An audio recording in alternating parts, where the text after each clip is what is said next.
Welcome to the Pro Aging Podcast. I'm Steve Gurney, founder of the Positive Aging Sourcebook. We're excited that you can join us for our interactive discussions with pioneers and thought leaders on a wide variety of topics related to aging and longevity. Today we had an interactive discussion with tons of questions with John Norce on Medicare. John is the founder of the Medicare portal, and his passion lies in developing a team approach with his clients to resolve both simple and complex Medicare challenges, which you will hear on this podcast. So let's jump into the conversation with John Norce. Before we dive into the topic, let's get to know you a little bit better. Tell us a little bit about yourself and what led you to become such an expert in this area. Well, I think like most of us, we're lifelong learners, especially with a program that changes as much as Medicare. But been an insurance professional for over 3 decades. About 4 years ago, saw the real niche in our marketplace for the need for Medicare counseling for individuals. So I launched my company about 4 years ago. We're very fortunate to have grown to over 20 people now in our organization. We service from Florida all the way up through New York, into Tennessee, Texas. So we serve a large footprint. For those that are unfamiliar with us, we are a licensed insurance agent certified to perform Medicare services. There's no cost for our services. We're compensated by the various insurance companies. So we kind of keep it simple. We're located in Tyson's Corner, but we do service here locally the best because we have our access with our local agents that are also licensed and certified. Another thing that's unique is we are multilingual. We have agents that can help with Medicare in languages like Spanish, Arabic, Korean, Chinese. So we are very passionate about helping all people with their Medicare benefits. Great.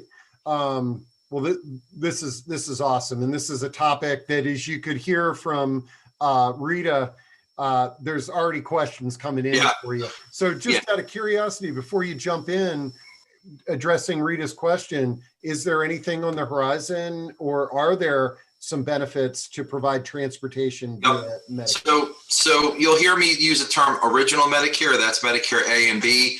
That does not provide for transportation. However, Medicare Advantage, as a generic title, there are companies that provide Medicare Advantage plans, which, as you'll see, are the equivalent of Medicare, but operated by private insurance companies. And there are a number of them that offer transportation. Also, for those that work in the dual special needs market, the Medicare, Medicaid, there is inherent transportation built into the Medicaid program, but they're the dual special needs programs offered by the insurance companies will enhance those number of visits. So for someone, say, on dialysis or something, it may improve the number of visits that they get by enrolling in a dual special needs program. But that's a subset of Medicare, so to say. Okay. It might be a good idea for you to kind of just jump in and before we, and Anne, I see you've got a question there. We'll make sure that we address that. But I think it'd be better to start with an overview, sort of give us an overview, and then we'll kind of dive in. And John, if a question comes into something that you've talked, when you pause, I'll jump in and get it. And then what I'll do, Steve, is I'll tap the brakes. I just know where I standard can stop after I've probably thrown a lot of information. We could field questions, and then I can tap the brakes again and then open the questions at the end. I did write down Anne's question that will be answered in the commentary that I do. So when I get there, I'll make sure I emphasize that she should pay attention. But yeah, we'll get through this. Awesome. I love it. All right. I'm going to duck behind the curtain here and let Thanks, buddy. Yep. Let me just share my screen and we'll be going. Share screen. All right, and let me get back to the top, and let me turn off my camera. All these things I need to do. Anyway, good morning, everyone. Again, Steve, thank you for having me. My pleasure to share my Medicare knowledge with everybody on this meeting today. Again, we'll keep it casual and interactive. If you have questions, please don't be afraid to ask them. For those that may want to contact me afterwards, that's my office number here locally, and I'll put my email on at the end. So real quick, because those that know me here, I kind of like humor, especially something as dry as Medicare. So I always like to say, if you're not confused, you're not paying attention. That's kind of what Medicare, or summarizes what Medicare is all about.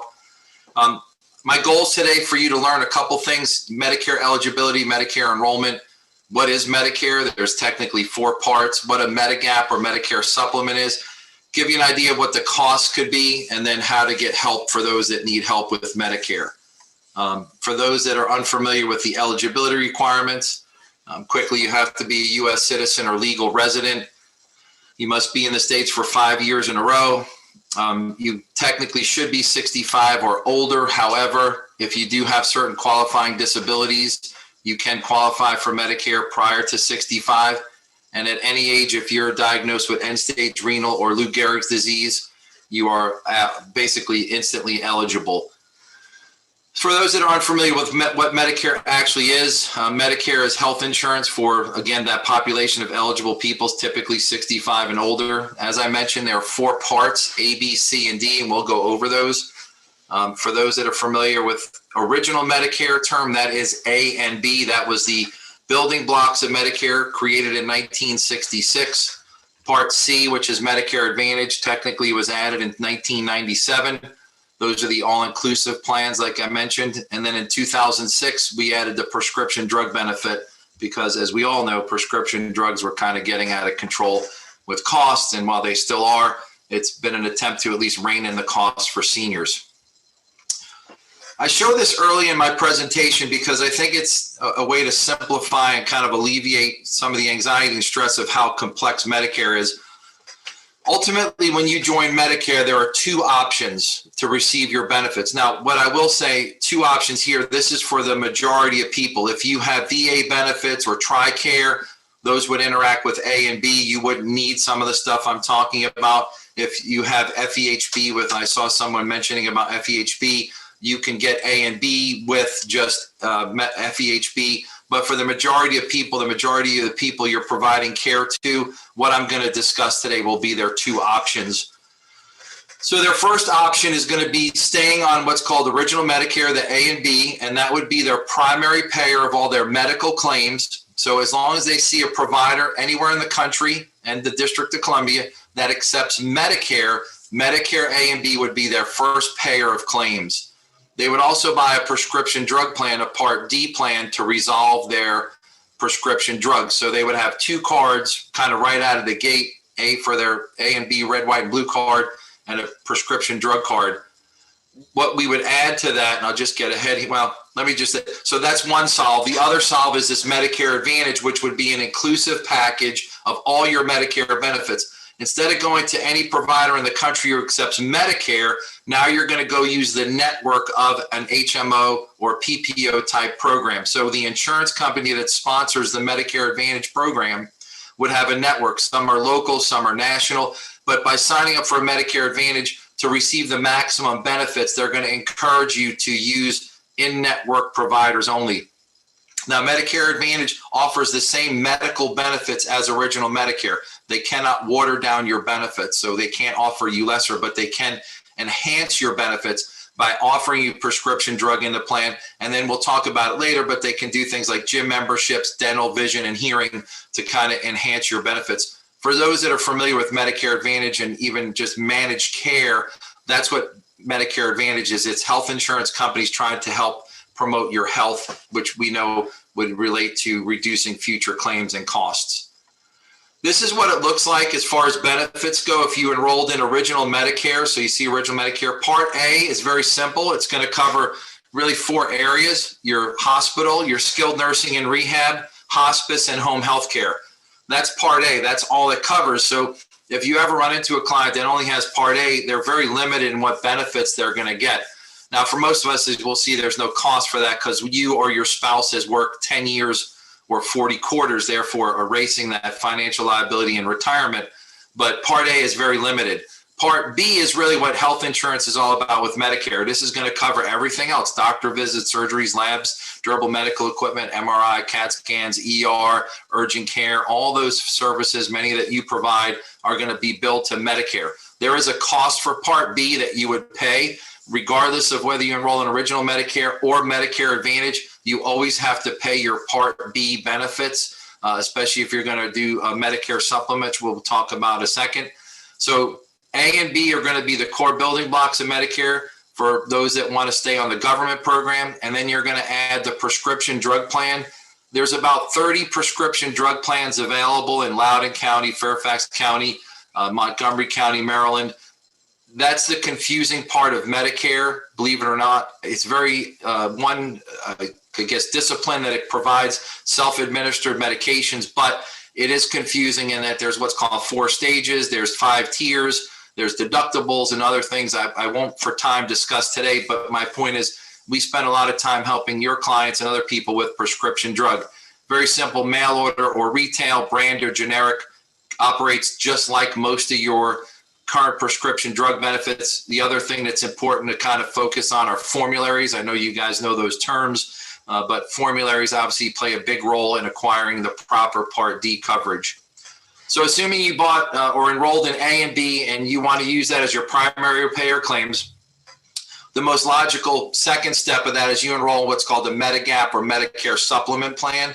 This will work as a secondary payer. This product is offered or sponsored by private insurance companies. So the insurance company would slide into that second payer position, where without a Medigap, you would slide into that second payer position. And for those that may be unfamiliar, just simply Part B Medicare, after this year in 2021, a $203 deductible, Medicare will pay $80, you would be responsible for $20. By enrolling in a Medigap plan, it will address that balance of your claims after the $203 is paid. As I said, it's going to be provided by private insurance companies. So when you register with Medicare, your claim goes to Medicare, who would then kick it over to your supplement provider and adjudicate that claim and send you any patient responsibilities, for example, that $203 deductible.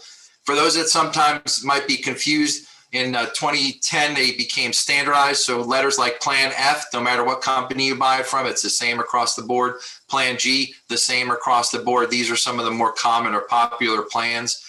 Just so people understand that one plan, quote unquote, isn't better than the other. They provide the same medical benefits. For those that are curious on costs, I can't really give you costs today, but what I can tell you is premiums will vary based on your age, your gender, smoker, a non-smoker, and your residence. For those that may be familiar, women are always cheaper than men when it comes to medical care premiums. For those that are interested in Medicare Advantage, as you can see on the slide, really what you want to focus on is this red box. So everything to the left as you look at your screen, so Part A, B, and D is now rolled up, as I mentioned, into this program. I'll highlight here a little bit deeper that these programs will offer things like dental, vision, hearing, gym membership, transportation, what's called an over-the-counter benefit, which actually gives you money every 3 months to buy health products that are over-the-counter. Again, the focus being on keeping people healthy.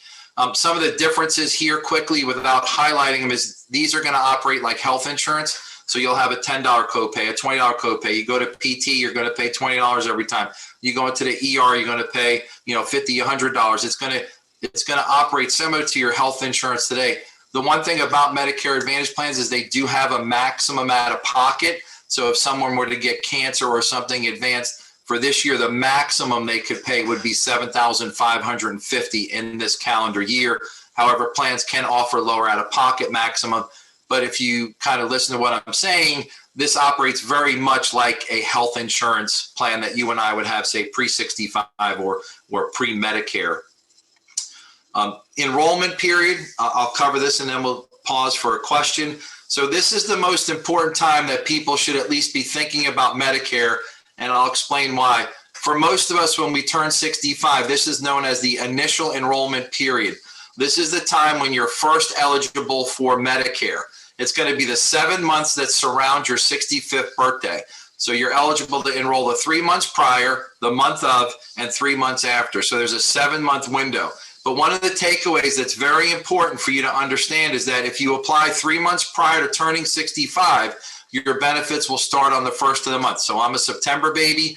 If I apply in June, July, or August, I will start on September 1st. So to the left side there, if you see where I said good job, using those 3 months, I'm good to go. If I miss September 1st for whatever reason, I'm going to start on October 1st. Why is that important? I just went 30 days without medical insurance other than Part A. Part A, they can retro start, but Part B, they cannot. Why is that important? Because if I don't have B, I can't get a supplement or a Medicare Advantage plan. So I'm now exposed to about 80% of all my claims. It's not a good possibility. And then if you were to miss September, in my case, and enroll in October, November, December, your benefits wouldn't start till 4 to 7 months after that September month.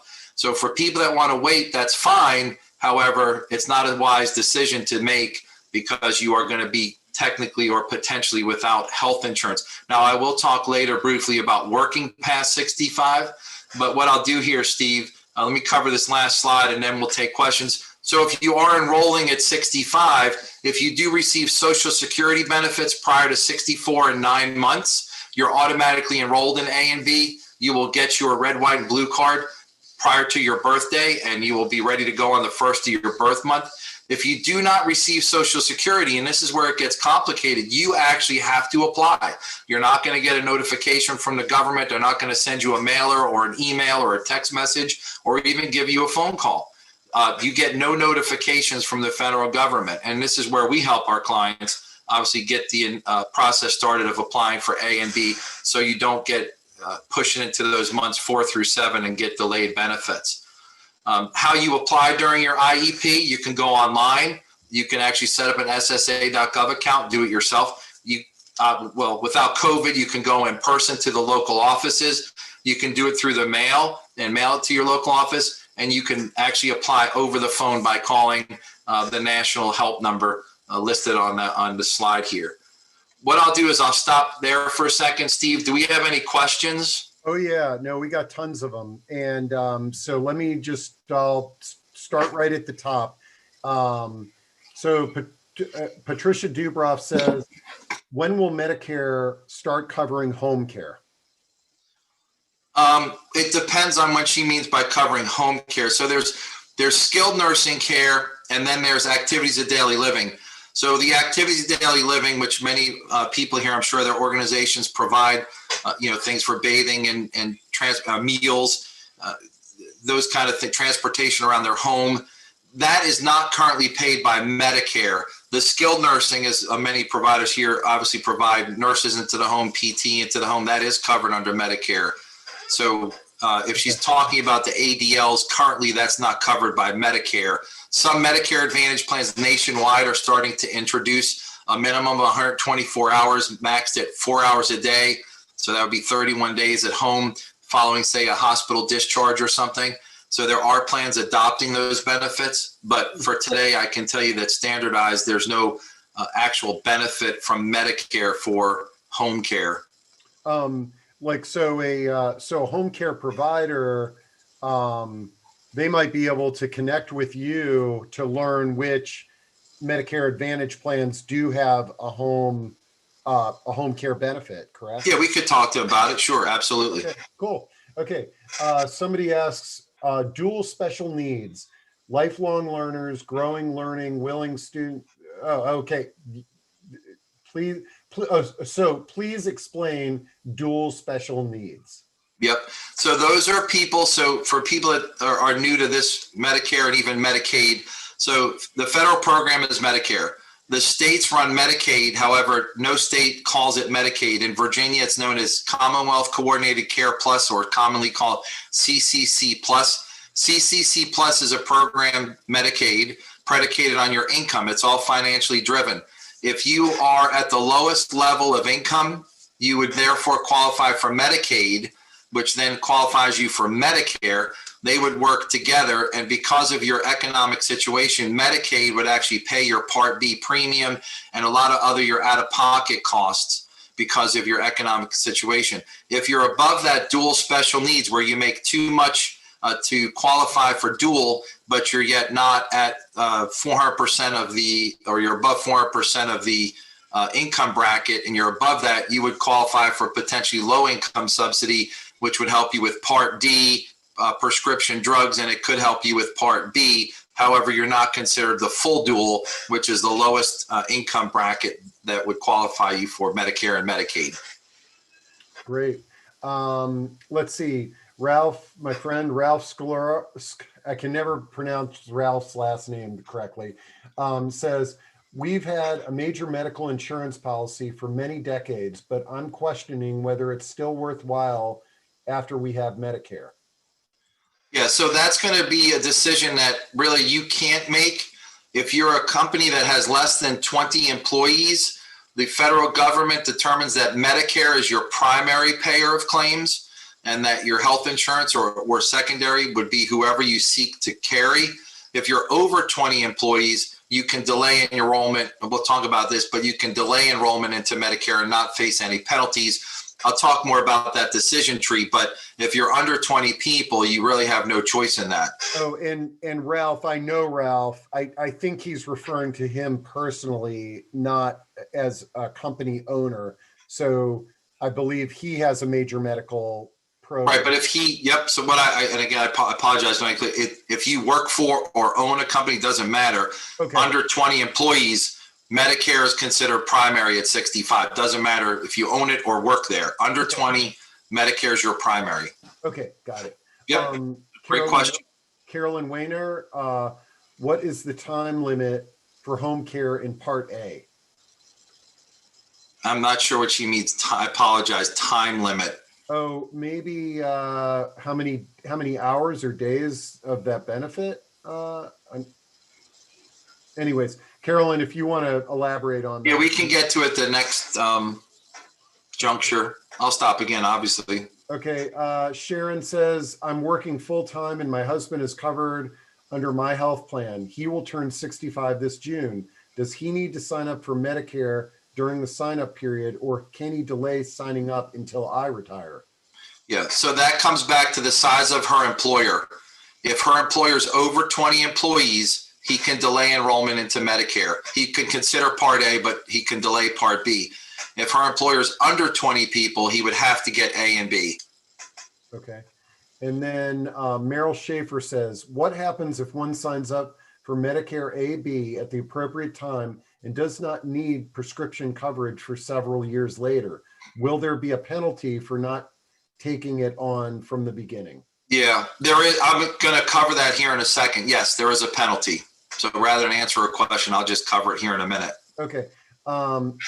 If I'm 66 years old and have enrolled in Medicare Part A, my husband and I are, let's see. Okay. My husband and I are still working full time and I have full insurance benefits with my employer. As long as I have private insurance, I don't need any additional Medicare Advantage Part B, right? Yeah, that's correct. Assuming the employer's over 20, you can delay enrollment into Part B completely and not worry about it until you actually lose those benefits. So whether it's going to part-time or fully retirement, where you're no longer eligible for those corporate benefits, then at that point you would actually make the decision to enroll in Medicare. But again, that same over 20, under 20 applies, where Medicare is primary and health insurance is secondary. Okay, great. And then Lynn Reed, who I think is with the Office on Aging, is asking, how is your service different from VICAP or a federal SHIP? Yep. So the big difference is we're licensed insurance agents that can actually do the enrollment and then manage their accounts as a licensed insurance agent, both locally or nationally if they move, transition them out of states. They do a great job at VICAP and SHIP, and we're very grateful that they serve the communities like they do. Again, the tools and resources we use are very similar because it's a federal program. I mean, that's really what I can tell you the difference, okay. But we're all here to help seniors. Yeah, I think a good analogy is that, in our field, we're all out there trying to educate folks, and some people are coming from a for-profit, a nonprofit, yep, or a government platform. Yeah. Again, they do a great job. I mean, all doing the same thing to help people. And let's see, Judy Wagner asks, can you repeat about the deadlines for enrolling? If you enroll before your birth month, does Medicare kick in during your birth month? Yes. So the slide's back up here. So I'm September. So if you visualize September right here, as long as I enroll in June, July, or August, I will start on September 1st. And again, if you're on Social Security, that automatically happens. How you know that is when you actually get your red, white, and blue card, it will have a Part A and a Part B effective date. So if you're doing both at 65, for me, it would say September 1st of whatever it would be, 2035 for both A and B. If whatever your current age is, it would say A and B for start dates. Those can be different, obviously, for those working past 65. Their A and B benefit typically will be different because many will enroll at 65 and A only. Great. Okay.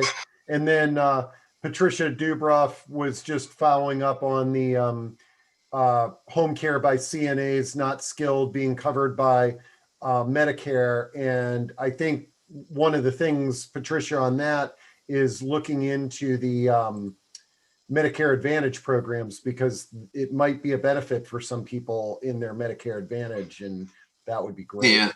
Yeah, I mean, Steve, there's a whole industry, obviously, of long-term care policies, and that's what long-term care covers. Obviously, a lot of people, the affordability of long-term care is not something that's, readily available for them. So there is a gap in terms of their health care. I understand that from just a person in insurance for the last 3 decades. The approach today has been very slow by the insurance companies to say offer something as robust as a full long-term care policy that someone could pay, $5,000 or $3,000 a year in premiums to accomplish. So Medicare Advantage companies aren't necessarily running out to provide that equivalent benefit. But I think everyone on this call knows that there's medical evidence that says if someone's discharged from the hospital and can receive home care while transitioning into their home, as well as get that skilled care, whatever they need, typically the hospital readmissions are lower. And that's something that these insurance companies are looking for, because they'll get dinged just like any Medicare provider will under a scenario where someone's readmitted to a hospital. Great. Let's see. Another question here. End-stage renal disease and ALS are automatic qualifiers for Medicare. Are there any other terminal illnesses that also qualify for a person? No. Okay. I mean, if you're disabled and get SSDI, you have to wait 24 months from your first claim. So if your check came in January, say, of this year, in 24 months, you would be automatically enrolled in A and B. But for kind of what instantaneous would be, depending on where you are in terms of end-stage renal, it could take from 1 to 4 months to actually do the enrollment, but you would be enrolled as soon as possible. Okay. And now follow up to Carolyn Wayner's original question, which was, what is the time limit for home care in Part A? She says, time limit means how many days after a hospital stay. So I guess there's a skilled home care coverage, and how long would that last after? Yeah, I'm an insurance agent. I'm not a medical provider. Obviously, a doctor is going to write a prescription for home health care that would be based on the client's evaluation and conditions.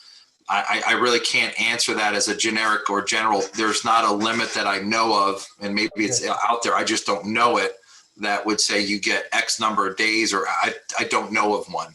Okay, all right. And then Bernie Cohen says, note to people who are on a group plan, it pays to compare the cost of leaving Medigap or Part C. The total premium costs, including Part B, may be less than what your share of the group plan premium is, plus your out-of-pocket costs. Yes, he's correct. It's a process that people would, so that earlier person had a question about their spouse. If their spouse is being paid for 100% by the employer, well, you can't do anything less than zero. But if hypothetically they're paying $1,000 for that spouse, Mr. Cohen's point's absolutely valid, that you would at least want to engage in a conversation to say, what would it cost me to go on Medicare? Do my doctors take Medicare? Are my prescriptions covered? And then find a plan or plans that are available to him in his area, and then determine financially if it makes sense to leave the group plan to go on Medicare. That's a case, he's absolutely right. That's a case by case basis, but it is worth taking that time to do that exercise.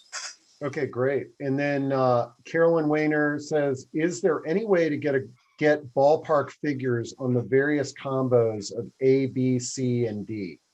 Yeah, most of that's public. Well, A is for most of us 0. Part B, I'll share it here in a second. You'll see the cost for Part B. Part D, it's all public information. You can go to the Medicare Plan Finder to find costs on local supplement plans and Medicare Advantage plans. So all that information is public. I can just show you where. It's not a problem. I actually have a slide at the end. We'll give them websites to go to if they want.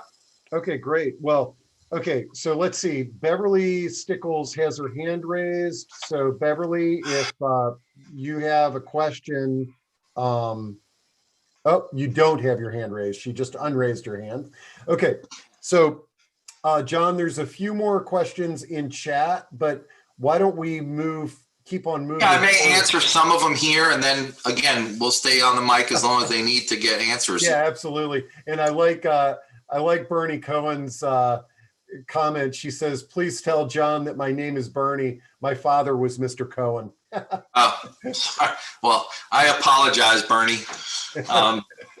So what I want to get to here, this question, the timing of one of them was correct. So Part B and Part D penalties, because Part B requires a premium. It is optional, as crazy as it sounds. Somebody who may not want Part B, I'm not sure why, if they kind of have to enroll because they have no other benefits. But if for some reason you chose not to enroll, or you delayed enrollment, or for example, missed that initial enrollment period, the federal government will say for every 12 months that you go from your first eligible date, they will charge you a 10% penalty. So I'm September.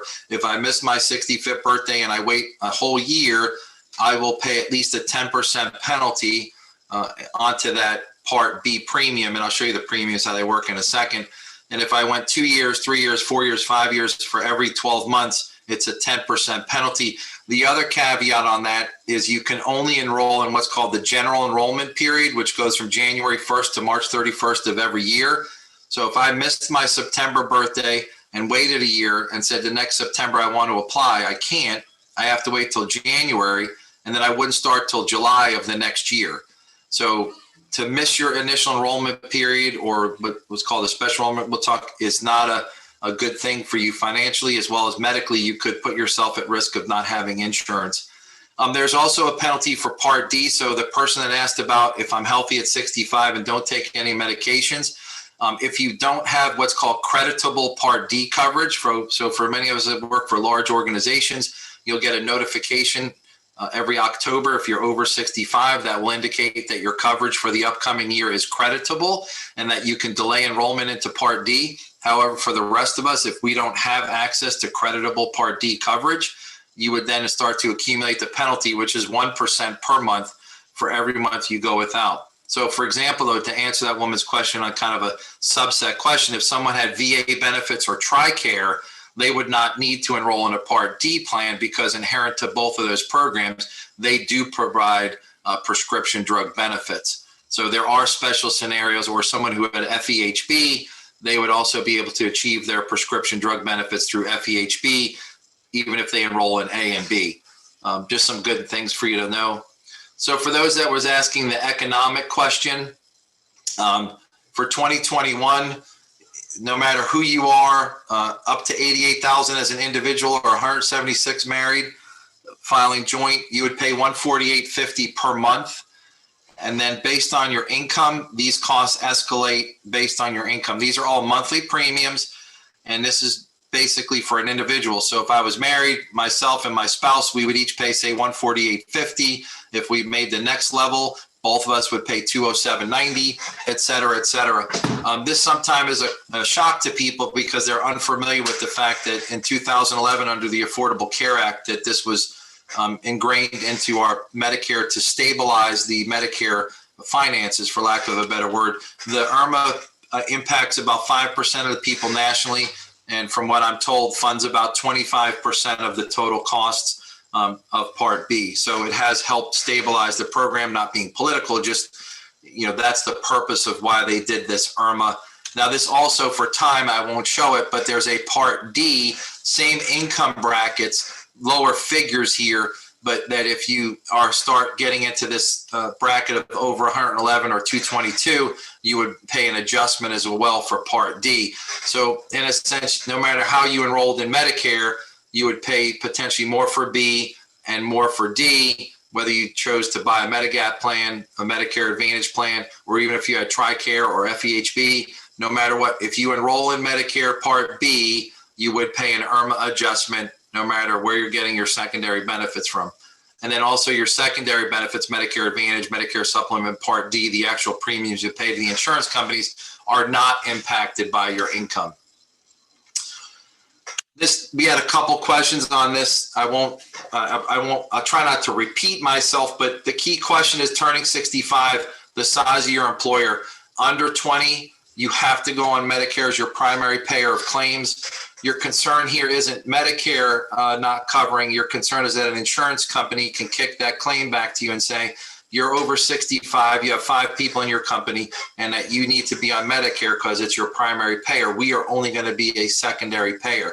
Now, some companies, insurance companies have opted to cover people despite being under 20. That's their option.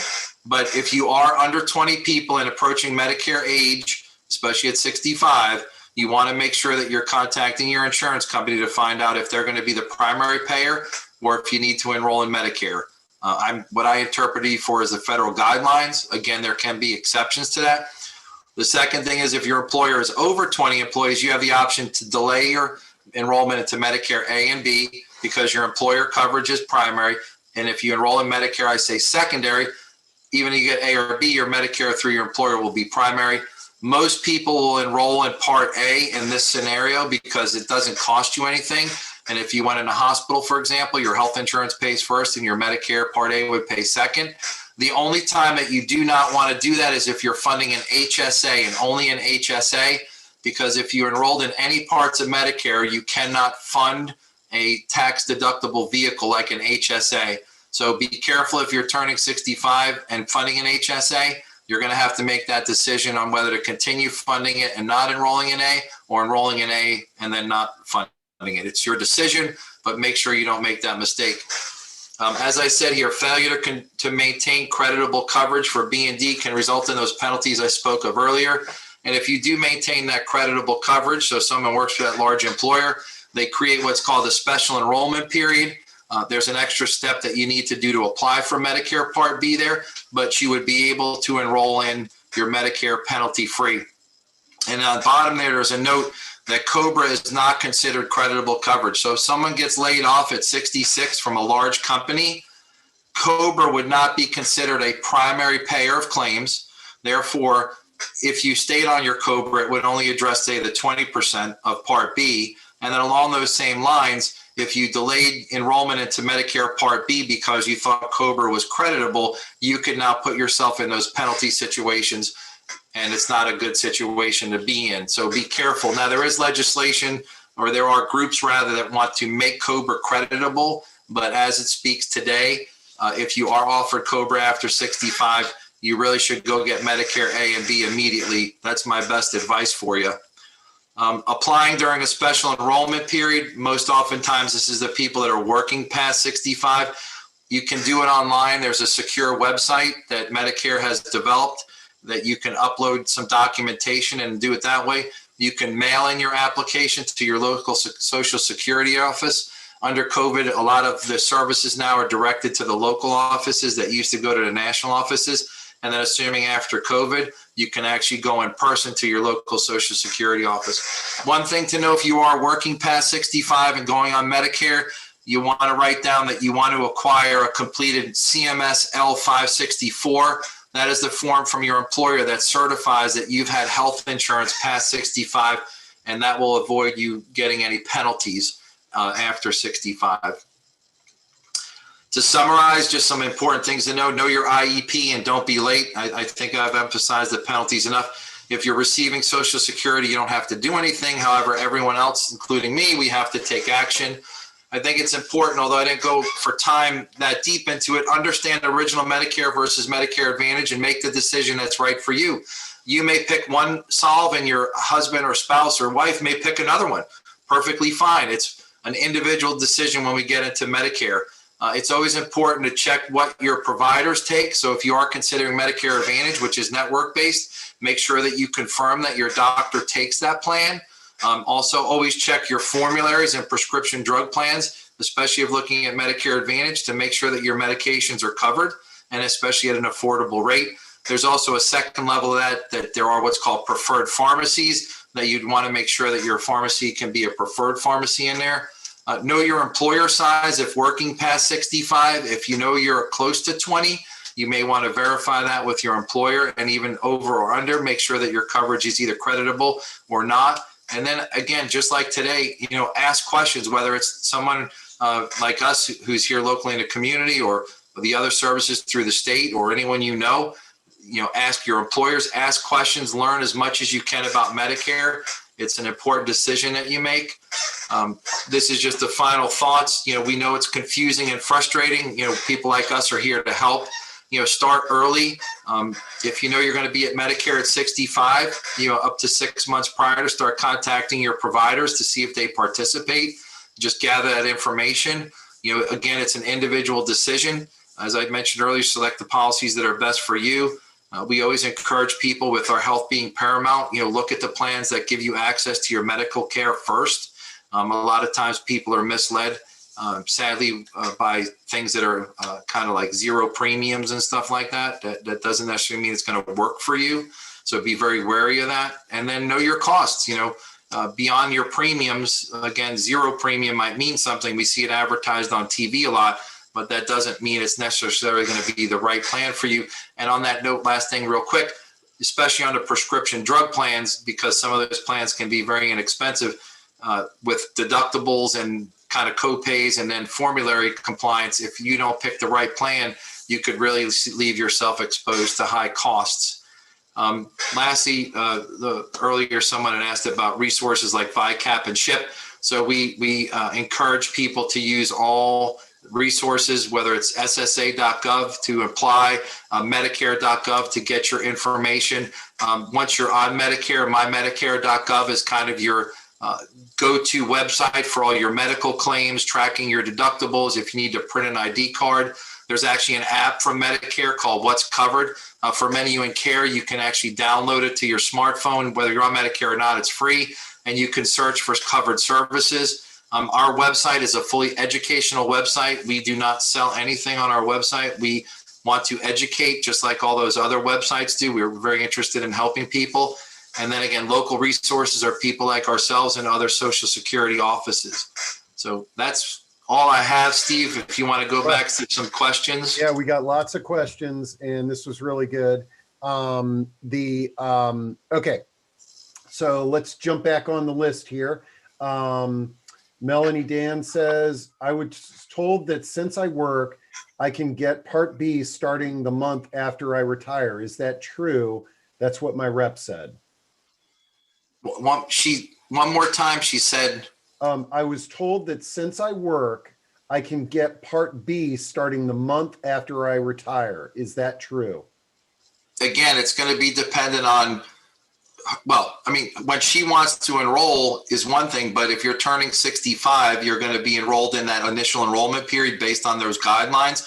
If you're under a special enrollment period, you can request up to 8 months from the time you leave your health plan, if it was creditable, to enroll in A and B.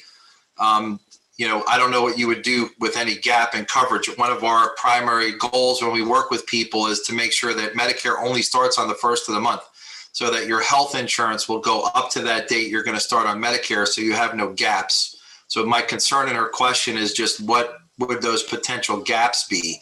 I don't want her to go one day without health insurance. Okay. And then actually she has another question here. It says, does this mean if I make over $88 after I retire a year, I pay more? Yeah, so it's just, again, I'm not an accountant, but it's what's known as your modified adjusted gross income. So it's your full income, your gross income with deductions allowed. It's a 2-year look back. So if you enroll in Medicare in 2021, they would look at your 2019 earnings. And based on your 2019 earnings, they would make a determination of what you'll pay this year. Now, there is an appeal process for those that may be unfamiliar with it. So if you made $100,000 in 2019, but due to retirement this year, you're only going to make $50,000, you can appeal that to the federal government, and they would make a determination on reducing your premium.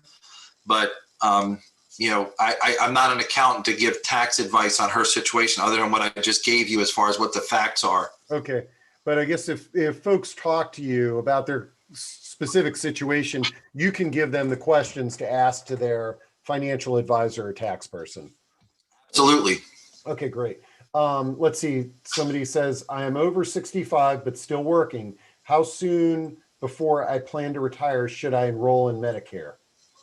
Well, again, if they have creditable coverage through their employer and they like their coverage and it works for them, there's no reason to leave that employer coverage until you're actually going to retire. What we typically recommend is, if you know your retirement is coming, to start the process of applying for Part B 90 days prior to that retirement date. So again, that you can coordinate the end of health insurance being the last day of the month and the first day of the next month, you going on Medicare. Therefore, you make a seamless transition, and then you also give your time not only to get A and B if you needed it, but to figure out if you want to supplement Medicare Advantage or prescription benefits to be your benefits for Medicare. So it gives you enough time to do that. Great. Okay. And let's see. We've got about 9 minutes left till the top of the hour. I'm recording this. John, are you cool hanging on to get us through all of these questions? Yeah, absolutely. We love to help. Great. Sure. So just for those folks that, might have a hard stop at 1, we'll be sending a recording. And then also, we've had several questions.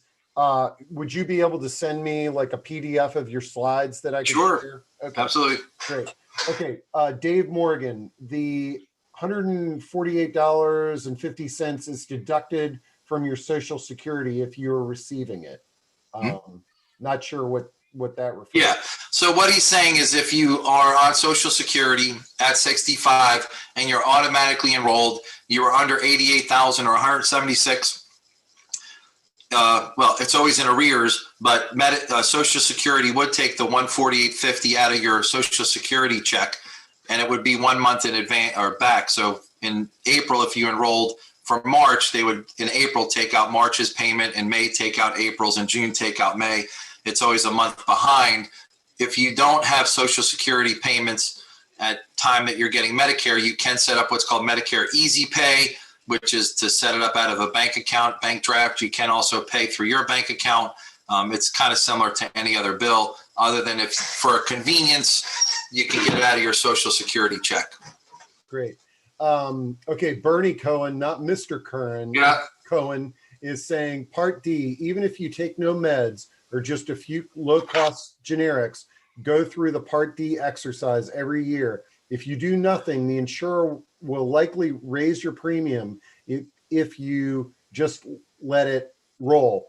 Re-enroll every year. If you take a lot of meds, you need to re-enroll every year. Your meds may change, and the insurer's formularies can change too. So she brings up some good points that, we do an annual review with every one of our clients on their prescription drug plans, because things that change are formularies. So a drug could be a brand and then move to generic, and they'll stop offering the brand. Or a new medication comes out and they're going to replace it. Now, for people that are interested in learning about formularies quickly, when a company comes into the Part D program to provide benefits, they have to provide at least 2 medications for every medical condition. And there's easily over 1,000 conditions that HHS and CMS identify. A formulary will range from 2,500 to 3,500 medications in their full formulary. So you want to make sure that you're always making sure that your medications each year are going to be compliant to their formulary. The other aspect of it is tier structures. Drugs can move from tier 1 to tier 2 to tier 3, 4, 5. You always want to make sure that they don't change. We were working with a client this year that drug went from a tier 1 to a tier 3. And had we not done that review, instead of paying hypothetically, I think it was $20 or $30 for a 90-day supply, it would have been $600. So you can find those situations where a change in tier. So anyway, it's a good idea. Bernie's right to check every year your Part D benefits. Great. No question. And I'm going to come back to this home medical blood test question because it's a little bit long, and try to knock out some of these other ones. Yep. Debbie Luddington says, can you withdraw from an HSA for Medicaid costs, i.e. Part B premiums? Yeah, so for Medicare, Medicaid. Yeah, not Medicaid. For Medicare, you can use your HSA account for everything but Medicare supplement premiums. So deductibles, co-pays, Part B, You can use it for anything applicable, but you cannot use it to pay the Medicare supplement premium. Okay. And then Rondi says, if you work past 65 and your employer has less than 20 employees and you do not have company insurance, but rather you have insurance under your husband's retirement program insurance, is Medicare primary or secondary insurance? Yeah. So if she were to enroll at 65 or stay on hit, or just, I shouldn't say enroll, if she was to turn 65 and beyond and stay on his retiree benefit, there's nothing that says she has to leave that benefit from retirement benefits. The one thing I will tell you, though, is many retiree plans that are sponsored by employers do require you to still enroll in A and B. So I can't comment on her specific plan, but she would want to absolutely check that turning 65 may require her to enroll in A and B. It just, again, it's worth the phone call to make. I would not give any advice on that, but it's worth it for her to do some homework there.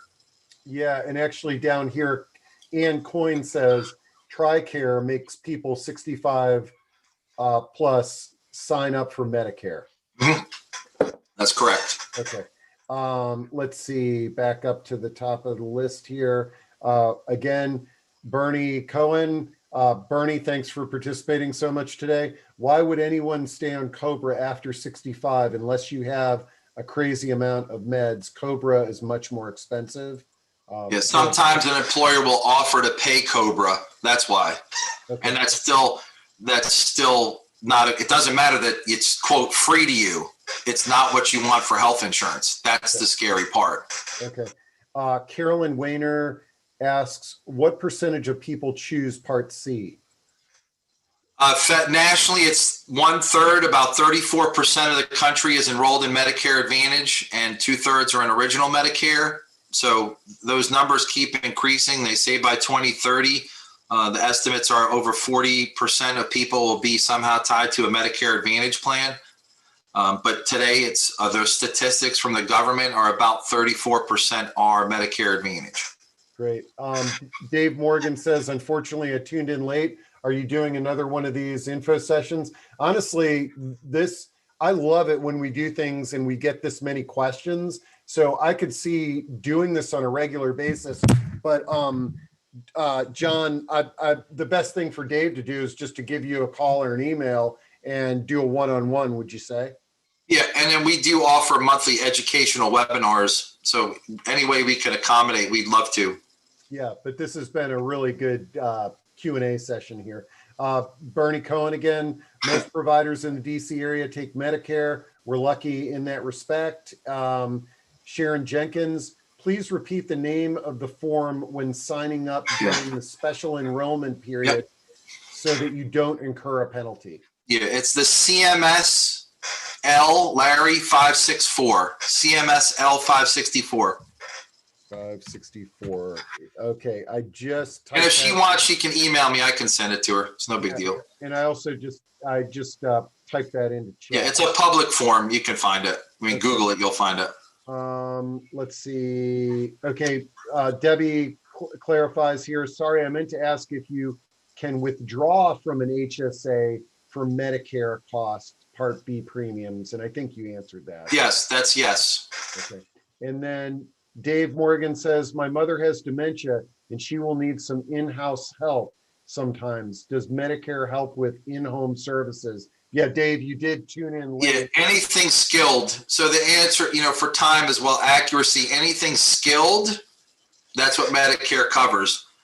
Anything as far as home health care, unfortunately, your activities of daily living and such, today, no. Okay. Let's see. Melanie says, sorry, one more question. I never made much money before last year, but in 2019, I made more than 88K.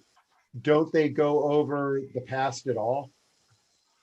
Yeah, so it's a 2-year look back. So if she were to go on Medicare in 2022, they would look at her 2020. But as I mentioned, you can appeal your Part B and Part D IRMA payment. That's what it's called. In that year you're on Medicare, if you can show documentation that your income in that year 2022 would be less than 2020, And therefore, by justifying your case, the government would review it and say, yeah, you're right. Instead of paying X, we'll reduce you to the lowest cost or whatever cost would be appropriate because you've proven that you have a lower income. Oh, okay. And then let's see. Marianne Hansen has her hand raised, so I'm going to allow you to talk, but I'm also going to ask Jessica says, are you able to assist individuals in Pennsylvania or New Jersey? Yes, both states we cover. Okay. Let's see here. And then Bernie Cohen again, Ace is up on the presentation. Your guy is a true expert, excellent advice at every turn. That's a good compliment there, Bernie. She's very kind. Thank you. We work hard. We try. We're always learning, though, believe me. And then Sharon Jenkins says, is it worth it to sign up for Part D if you can receive medications through the VA? No, unless, so that, without getting really in the weeds, Steve, I want to give her the right advice. Unless there was a medication or medications that for some reason were cheaper on the Part D program, you know what I'm saying? Something that truly, because you're going to pay a premium, some situation where it's truly beneficial economically, that would be the first reason to do it. But if that's not the reason, she doesn't need it. And then the second thing, which used to be an issue, but not so much more, would be access. As you can remember, years ago, you used to have to go to the VA to get your prescriptions. So years ago with Part D, that could potentially mail order it or make local access better.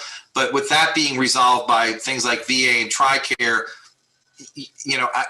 I don't know a situation in all years I've done it where someone's on VA or TRICARE and gotten Part D. I don't mean to speak that generically all the time, but I've yet to see a case where it made sense. Okay, great. And now, Marianne Hansen, your microphone is open. You had a question? Okay, yes, I do. I started Medicare in 2000, and now, and I'm on Part B, and I'm wondering if when I started it, the price was a certain amount. Would it change at this point? Yeah, so every year in November, you will get a statement from the government, from Social Security, Medicare, that will indicate your cost for the upcoming year, and it will detail your Part B premium, the Part B deductible, and then if there was Part A, if you had to pay for Part A, some people actually pay for Part A, and it would discuss Part D, IRMA, if you're also going to be responsible for additional payments. So November is when you'll know for 2022 any changes. So last year, Part B was $144.60. This year it's $148.50. I couldn't tell you what it's going to be next year. The deductible last year was $198. This year it's $203. Okay, but I would stay the same with the 148. No, it goes up every year. That's what I was trying to explain to you. Okay, I got you. All I right. don't know what the number. What I was saying is I could tell you last year was 140. What did I just say? 144.60. This year it's 148.50. Gotcha. I'm just making up. Next year could be just a round number, 155. I don't know what it's going to be, but you'll get that statement in November of every year. You have to. Okay. I mean, it's required. Okay, I don't ever remember getting it, but that's just. If you have an SSA.gov account or a MyMedicare.gov account, you can see all those costs. Oh, okay. All right, great. Not a problem. Also, John, could I have your email again? It's John at Medicare what? MedicarePortal.org. PORTAL.org. Okay, thank you so much. Thank you for your time. Enjoy your day. Yeah, You great. too. And just for everybody, I'm going to send a recording. I'm going to send John's contact information, the chat transcript. We're going to save this to podcast as well. And John, you're going to send me your PowerPoint so I can share that. Yep. Okay, let's see. Let's just a few more questions here, and then we'll wrap things up. Karen Brown says, if a person who is FEHB turned 65 in October 2020 and enrolled in March 2021, is there a penalty for late enrollment? No. Okay. Doesn't sound like it. Wait, she said her birthday was when? Oh, shoot. No. October? Hold on. No, where are we at? a person who turned 65 in October 2020 and enrolled in March 2021. Yeah, so the question is, from October to March, were they still active at work? Because as long as they're active from FEHB, their health insurance is primary, which is creditable. It's the federal government views it as when you retire that you're no longer health insurance primary. So you Part B clock starts under that special enrollment period. So under her IEP turning 65 in October, technically she's outside of her IEP, but if she was working during that time, she wouldn't get a penalty. Great. Okay, so now I hope this person is still on. It's a longer question, but we'll kind of wrap things up with this. It says, home medical blood tests, company not a Medicare provider, but explained, and the doctor says the patient and the customer can pay first for the test and then send documentation of payment to Medicare, and Medicare will pay and reimburse for what was paid for the test. Can you comment on whether this is correct? Concerns about going to have blood drawn during the coronavirus, but these home medical test companies say you can self-prick yourself for blood similar, blah, blah, blah. So any thoughts on this, John? Yeah, and I always stand firm. I know what I know and I know what I don't know. As far as medical care and medical billing and things along those lines with Medicare, obviously, we get involved sometimes on claims processing and things. But when you start going outside, what we always tell consumers is when you're on Medicare to confirm that they are a Medicare provider, because technically, if they're not a Medicare provider, there's no fee schedule for them to bill under. There's no way they can bill Medicare because Medicare is not going to recognize them as being an approved provider for Medicare. So at baseline, I'm not sure how you would get a non-Medicare service covered by Medicare. And the other thing I'll say, and I'm not accusing anybody, but under COVID, Medicare, so if you're a Medicare beneficiary, is covering 100% of your testing for COVID and your vaccination. So my point is, it's a legitimate program. For people that are, there's a lot of fraud, sadly, and I'm not saying this person's fraudulent. I'm just saying you have to be very careful. There are ads that go out, like if you pay, you can reserve your spot for a shot. Well, we all know that's bogus.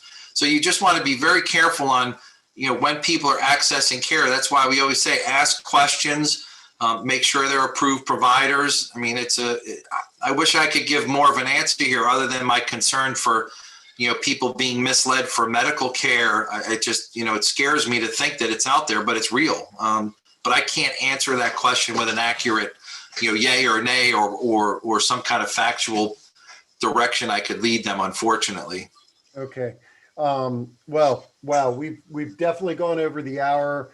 This was fantastic. I love it when we have these discussions and we get this much audience feedback. I'm going to connect with you, John, and maybe this will be a monthly session, because these are questions that people always have. And so there's a whole new group of people that are going to have questions next month that weren't able to tune in this month. So let's see if we can maybe put something together. And so thanks for your time today. And thanks to the audience. I will be following up with everybody later this afternoon. Hey, Steve, I appreciate your time. Really enjoyed. I love what I do, and it's great to share. I'm glad that we had the Q&A. That's always the most fun for me. Yeah, and actually here, Melanie Dans raised her hand at the last minute. Yeah, go ahead. And let's see if she didn't do that by accident. Melanie, unmute your mic, and you can be our send off here. Hey. Yeah. I said I lied, that I did have one more question. And the question that I had, I would really like, if it's okay to work with you. Is that okay? I wanted to find out what your hours of operation were. 24/7. I'm a workaholic, Melanie. I am too. So you're my kind of guy. Because I wanted to work on this on the weekend. I didn't know if you had any time at all on that time, because I have all the. Yeah, I usually work Saturday mornings. I'll work Saturday mornings, but Saturday kind mornings. of the rest of the week. Yeah, I work probably 70, 80 hours a week as it is anyway. But if you want, Melanie, I'll give you my cell phone. You can always text me. Please. I just put it in the chat, the chat for this, presentation here. Oh, Yeah, I put it to you. Do you see my cell phone? 703-628. Wait a minute. I'm just going to write it down. 703 Yep, 628 8 7149. Just text me or call me. I'm always available. 703-628-7149. I'll call you this Saturday morning then, because Be fantastic. I'm on the hunt and on the trail right now. So that's why I Yeah, was. we'd love to help you, Melanie. Believe me, we Thank love you, to help. John. God bless you. Have a great day. You too. Thank you. Yep. All Appreciate right. it. Well, that was a great way to finish things off, John. Thanks so much, and we will be following up with everybody later. Yeah, I appreciate the opportunity, Steve. Really was a lot of fun. You bet. Talk to you soon. You